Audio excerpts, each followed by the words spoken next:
Hi everyone! Welcome again to my channel. So, for today's video guys, ay ito naman ang i-check natin, yung mga succulents ko na nakatanim sa planter pipe. So, ganito nga pala yung hitsura nila. Nakabalot na sila ng plastic ngayon. Tapos, ito kung napansin niyo, ayan may puti. Ano yan? Frost cloth. Nilagyan ko ng frost cloth kasi medyo bago pa yung dito yata banda. Yung tanim dito banda, kaya naglagay ako ng frost cloth. So tingnan natin sa loob, let's go. So ganito yung hitsura sa loob guys. Ayan, tamang tama na pwede akong pumasok dito sa loob na nakaupo. So isa-isahin natin. At itong ko nga pala, blue jelly bean ko nga pala, kung napansin niyo, nakalbo yung blue jelly bean ko. Tingnan niyo, ayan oh, ang daming mga pinagputulan.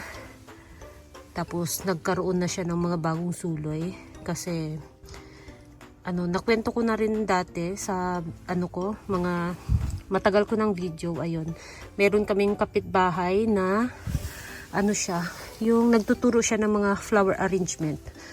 So minsan-minsan pati succulents arrangement, ayun, nagtuturo din siya. So, kapag may kulang siya na succulents na gusto niyang ilagay sa arrangement niya, pumupunta siya sa akin tapos nanghihingi. So, hindi ko na pinapabayaran. Binibigay ko na lang kasi marami naman din. So, ayun.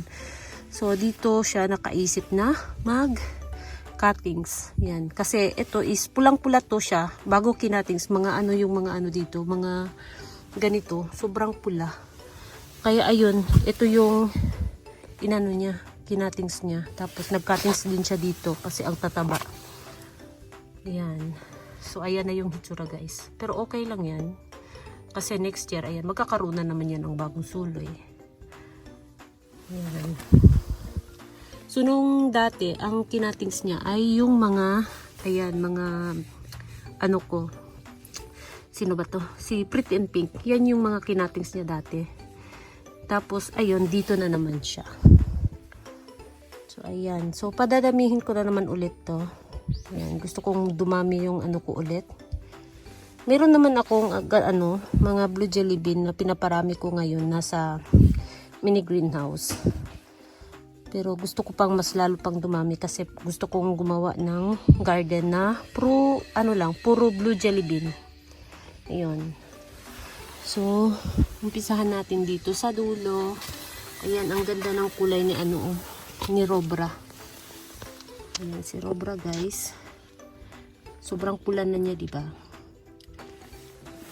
Pero dito sa gitna, ayan, pa rin siya. Green pa rin. Ayan. Pero, yung dahon niya sa likod, pulang-pula na siya.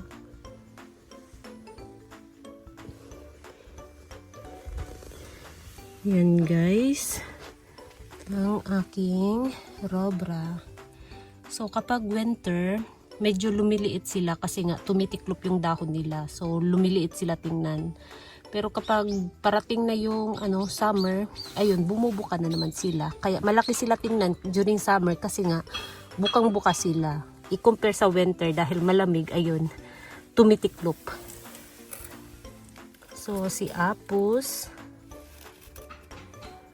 yan yung malaki kong apus.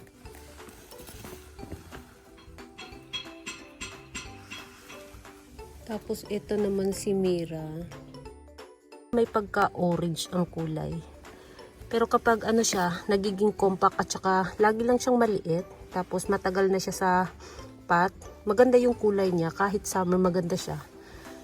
So ayun, so gawa ulit ako ng ganun na yung gawin kong compact para makita ninyo kung yung hitsura niya kahit summertime, maganda yung kulay. Ayan. And then, ito naman yung malaki kong frill na takasago no uki na nagkasakit nung summertime. So ayan, hindi siya natuluyan. Tapos, hanggang ngayon ay okay pa rin siya. Kung nakita ninyo, wala pa rin siyang sa dahon, yung itim-itim sa gilid. Hindi siya nagkaroon ng ano ba to? Yung frostbite, ayan. So, okay pa rin yung ano niya. Ang ganda ng pagka-frame. Ayan, talagang tiklop na tiklop siya ngayon guys. Ayan o. Diba? Ito dito banda, medyo tago kasi yung rosette. Ayan. Mas green yung kulay niya kaysa dito. Mas fade yung kulay dito.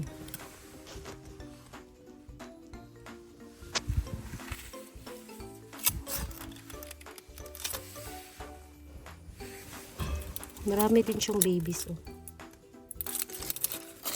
At mahaba na nga pala yung ano nito. Yung stem nito, mahaba na. Ayan oh. So gusto ko pa siyang humaba ng humaba yung stem. Tapos ito naman siya si Dendrobium. Ayan, makapal na nga pala siya guys at nag-start na siyang kumulay. Ayan oh. Kumukulay na yung dahon niya sa gilid.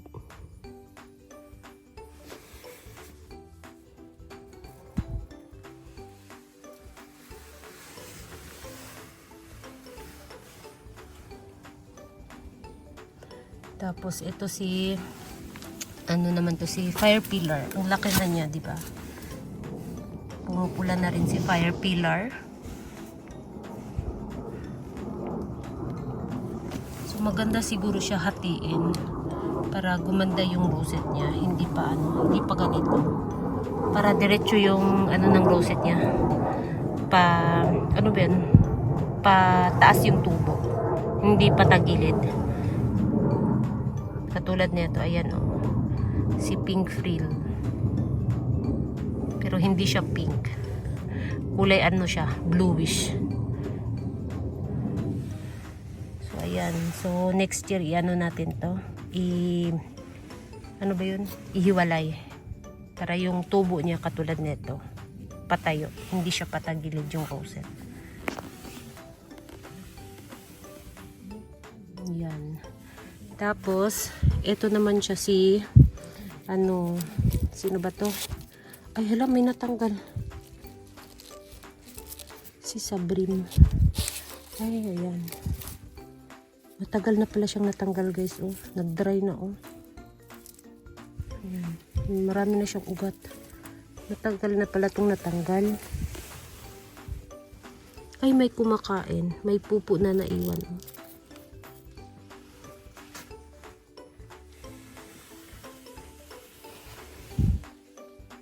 May kumakain sa ano ko, sa brim ko. Nagtatago siguro kasi malamig na yung panahon. Ayan, ang laki ng mother plant to.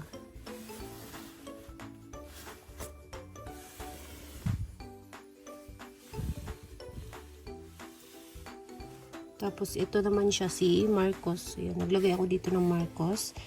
At ito si ano, Prolifica. Ayan, tapos si Peach Boy. Ayan, malaki na yung na-damage ko na Peach Boy. Ito na yung bagong rosette ngayon. Ayan, kasi yung rosette nito dati is nasira. Ngayon, ayan na yung pumalit. Malaki na ulit. May mga tumutubo ng bagong ano. Oh. Ayan oh, may mga bagong pimple guys. Oh. Ayan, may tumutubo ng bagong pimple. Yung blue jelly bean ko. So, ito plano kong alisin dito lahat. Tapos, taniman ko ng ibang ano, ibang succulents. Katulad ng ano, si ano ba to? Si Marcos. Gusto ko maglagay dito ng Marcos or Prolifica. Ayun. Kasi nagpiping si Prolifica. Tapos ito, pansamantala munang ilipat ko siguro sa pot or next year ko na lang siguro ilipat. Ayan. So, ayun, tingnan natin kung ano yung maisip ko.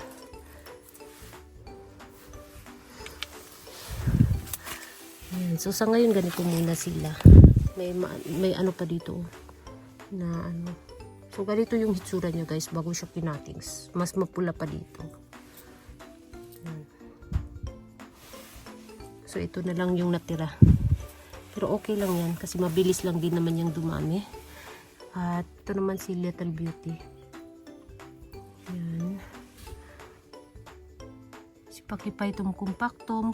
Compact pa rin siya hanggang ngayon. Ang tagal na nito dito sa sa planter pipe, pero hanggang ngayon ganyan pa rin siya. So siguro nasa na siya guys, 4 years dito. Ayan, mula nung nilagay ko yung planter pipe dito, nandito na siya.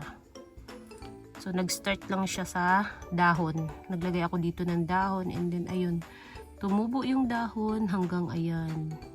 Tapos hanggang ngayon compact pa rin siya. So matagal na siya dito.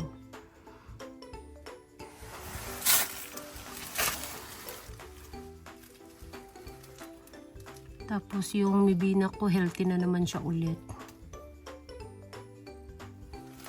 Meron talagang kumakain guys. Oh, ayan oh. Yung naglagay ako dito ng plastic, wala pang ganyan yung rosette. Wala pang na pinagkainan. So meron talagang kumakain. So hanapin ko na lang mamaya. Pagkatapos kong mag-video kung saan nagtago. Yan. So punta tayo doon banda. So, ito yung tinatakpan ko ng frost cloth. Kasi baka masira yung ito oh. Baka magka-frostbite. So, medyo bago-bago pa kasi yung iba. Katulad nito, bago ko lang tinanim. Galing siya dito. Kaya ayan, naglagay ako ng frost cloth. Tapos yung na dating nangungulubot na mira. Ganyan na siya guys. Tumataba na siya. Malaki na rin. Tapos meron ako ditong mga nilagay galing dito kasi sobrang sikip na. Tinanggalan ko ng sino to, si Pretty and Pink. Yan, ang daming mga damo.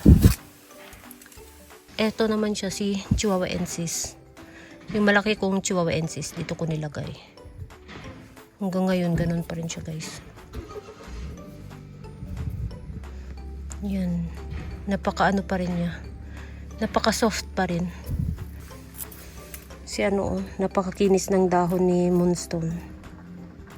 Napakatigas din guys. Parang sila, nabasa. Bakit kaya? May tulo yata dito na tumutulo yata dito yung tubig kasi basa dito. Dito lang naman basa, pero dito hindi. Yan. So siguro may dito. Yung moist dito siguro papunta. Dito tumutulo. Yung moist ng ng plastic. Tapos yung mga ko, mga Pretty and Pink ko, ayan.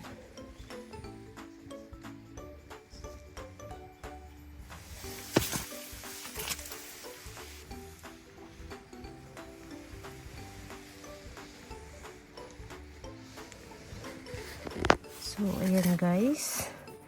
And, hindi pa masyadong kumukulay si Pretty and Pink. Baliban lang sa gilid ng dahon.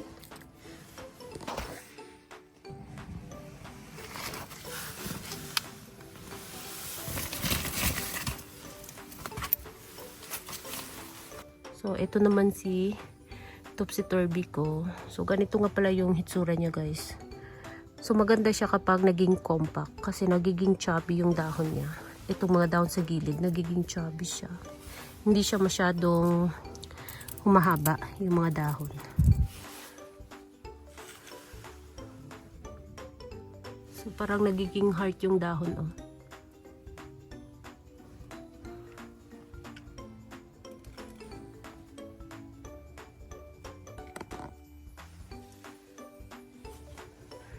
Yan si Topsy-Turvy, and then ito naman is mga Supreme, and ito nagiging pastel pink na.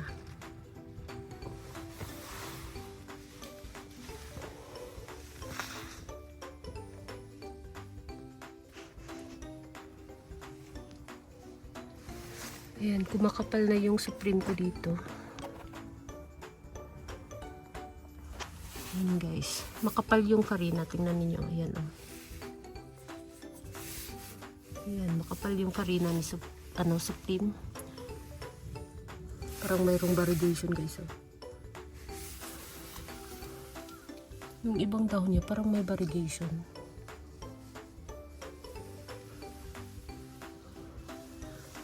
Ayan. So, sana yung variegated na supreme ko dumami na katulad nito. Ayan. So, ayan guys, ang latest update natin for today's video dito sa planter pipe ko. Ayan.